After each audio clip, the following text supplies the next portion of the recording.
Magandang umaga Pilipinas. Ako po si Joe Elias sa Joe TV Philippines.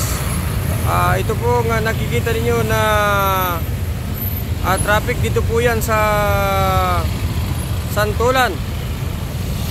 Patungo po yan ng Camp Crame.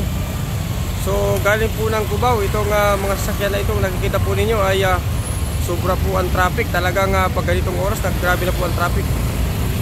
So kung pwede po kayong umiwas sa mga ganitong dito sa EDSA, abay wag na po kayong dadan kasi napakatindi po ng traffic mga kaibigan.